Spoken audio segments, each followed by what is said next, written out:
Quem precisa de rádio na MotoGP? Esse é um assunto que vira e mexe volta ao noticiário, porque eles estão trabalhando no desenvolvimento dessa tecnologia há mais ou menos uns 3 anos. Aliás, antes disso, a gente já teve alguns testes. O próprio Alex Barros chegou a testar isso lá atrás, mas ele está sendo desenvolvido com mais afinco agora. Primeiro que a ideia é ter uma comunicação de uma via, ou seja, só alguém falar com o piloto, seja a direção de prova ou seja as próprias equipes. A ideia, inicialmente, é que seja um componente de segurança. Então você poder transmitir aos pilotos quando surge uma bandeira amarela, quando tem chuva, quando tem uma mudança nas condições da pista, esse tipo de coisa. Mas o Carlos Espeleta, que é o diretor esportivo da MotoGP, já admitiu que quando essa tecnologia estiver aprimorada, estiver tudo funcionando muito bem, então existe sim a possibilidade de você fazer uma comunicação de duas vias, ou seja, a equipe falar com o piloto e o piloto falar com a equipe. No teste que a MotoGP fez em Misano, logo depois do Grande Prêmio de San Marino e da Riviera de Rimini, teve mais uma fase de desenvolvimento desse sistema de comunicação. E aí 3 pilotos testaram o rádio. Alexis Espargaró e Lorenzo Savadori, que é o piloto de testes da Aprilia, e o Fábio Quartararo. O Fábio Quartararo foi quem falou com a imprensa sobre o que ele sentiu testando esse rádio. E ele apontou um problema auditivo. Ele disse que não dá para ouvir nada. Ele apontou que cada vez que eles testam, fica melhor, mas que ainda não dá para ouvir. Por exemplo, quando eles estão na reta, que é onde a moto é mais barulhenta, não dá para ouvir nada, eles simplesmente não conseguem entender o que está acontecendo. Ele apontou que no ponto de freada, quando a coisa é menos barulhenta, eles até conseguem ouvir, mas que é um ponto onde o piloto está muito focado, ele está muito centrado naquilo que ele está fazendo, então pode ser uma distração. Ele apontou especificamente que precisa melhorar o volume. O Alex Espargaró, por outro lado, ele foi favorável. Ele disse que é legal, que tem que fazer, que é uma coisa importante, ficou animadão. Lembrou também que é um componente pro entretenimento. Já o Peco Banhaia, que não testou, já deixou claro que não vai usar, não quer nem saber. Se tiver esse sistema de comunicação de duas vias, ele aceita ser multado toda a corrida, porque ele não vai usar. Ele citou até o caso do Michael Jordan, que lá atrás, quando jogava na NBA, era multado constantemente por conta da cor do tênis. Achei maravilhoso isso daí. Ele tomava uma multa. Tinha uma regra na época de que o tênis tinha que ser 51% branco e o tênis era vermelho. Então tinha uma multa a cada jogo porque ele jogava com o Air Jordan vermelho. Vá lá, naquela coisa que inventam por aí. Mas ele disse que não vai usar porque ele considera que é uma distração e que não tem necessidade. Então vamos lá. Do ponto de vista de mensagens de segurança, não acho que eles precisam do rádio para isso, né? Tem as bandeiras, tem o painel eletrônico e tem no painel da moto um sistema que eles enviam mensagens aos pilotos por conta disso. Também não me imagino precisarem avisar o piloto da chuva, porque eles vão perceber também, né? Então, não acho que tem uma grande necessidade se eles já têm outros recursos para fazer isso.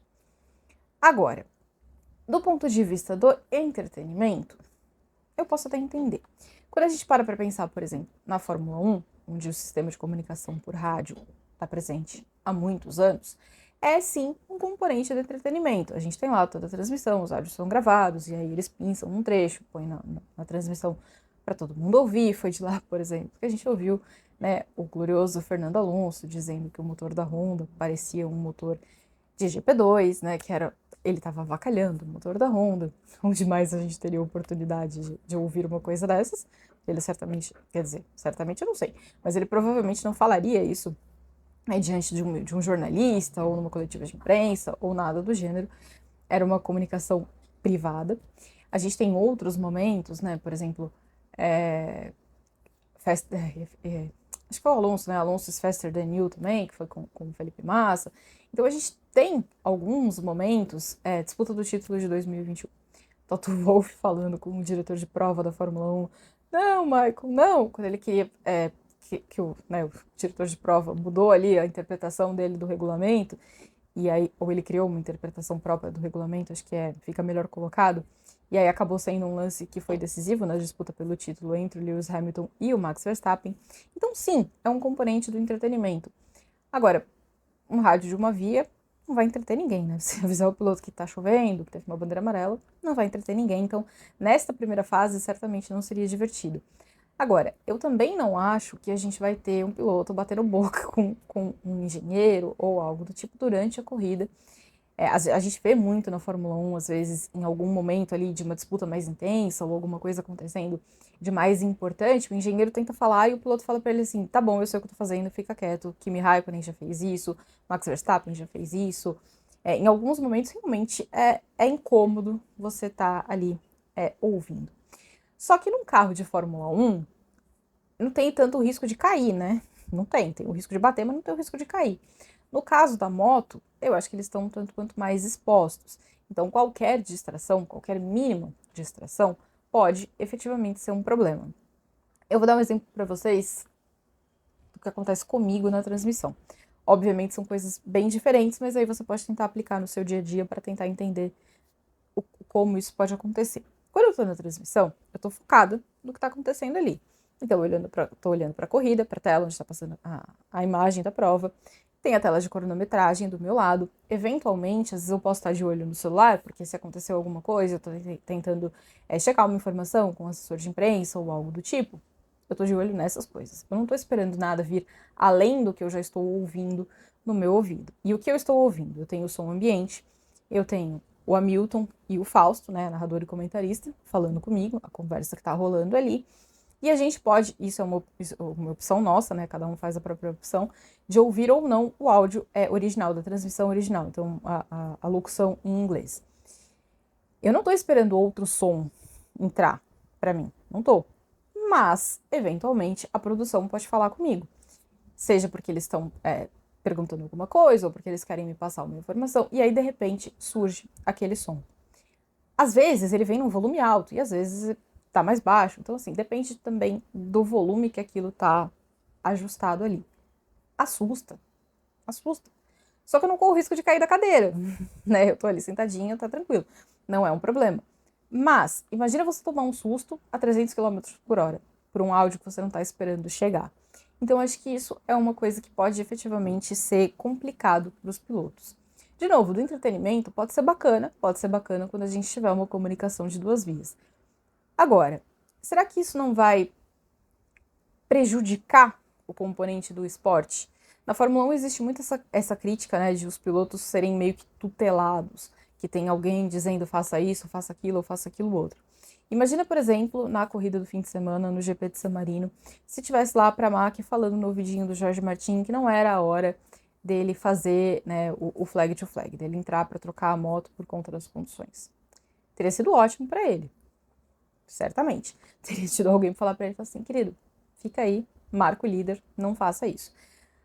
Mas você está tirando a decisão do piloto, você tá munindo ele de mais informação, tudo bem, ok, mas você está tirando da mão do piloto, você está meio que colocando ali um componente exterior, um componente externo para ajudá-lo nessa tomada de decisão, ou então alguém que está tomando a decisão por ele e passando essa informação.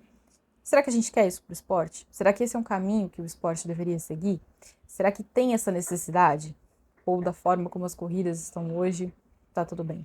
Porque quando a gente fala de Fórmula 1, tem outros componentes que acontecem ali, né? Fórmula 1 tem pit stop, então eles precisam ser informados do momento de você fazer a parada, né? De quando a equipe está pronta para você, quando a equipe não tá. Então, tem outras coisas acontecendo ali. E outra, tem a segurança, né, de ter rodas a mais e não ter o risco de cair e tudo mais, sem contar que isso já existe há muito tempo, desde as categorias de base. Então eles já estão acostumados a ter aquilo ali funcionando, né, faz parte do trabalho deles. Ah, se nunca começar na moto, nunca vai fazer parte do dia a dia. Exatamente, não vai. Mas, precisa disso? Precisa mesmo? Esse é um debate. Eu tô com o Peco, eu acho que vale a multa do Michael Jordan e esquecer essa história. Acho que não tem necessidade. É claro que seria curioso, eu adoraria, por exemplo, se a gente tivesse acesso ao áudio dos pilotos. Por exemplo, o cara tá lá, ele tá disputando a corrida, alguém vai e tem um toque nele, ele fala alguma coisa ali, ele pensa ele grita alguma coisa, ele faz alguma reclamação. Acho que isso seria divertido. Por entretenimento, tá? Seria curioso você saber se o piloto tá xingando alguém, se ele tá falando alguma coisa naquele momento, ou sei lá, qualquer coisa. Se a gente pudesse ouvi-lo, seria divertido, ok. Mas ter alguém falando com ele o tempo todo, acho desnecessário. Acho que não tem essa serventia. No caso da segurança, de novo, como eu falei, eles têm outros recursos ali para comunicar os pilotos, né, para avisar os pilotos, para alertar os pilotos de alguma eventualidade. Não precisaria ter um rádio também. Mas me conta aí, você é a favor ou contra a introdução de rádios na MotoGP? Me fala e a gente se vê no próximo. Valeu!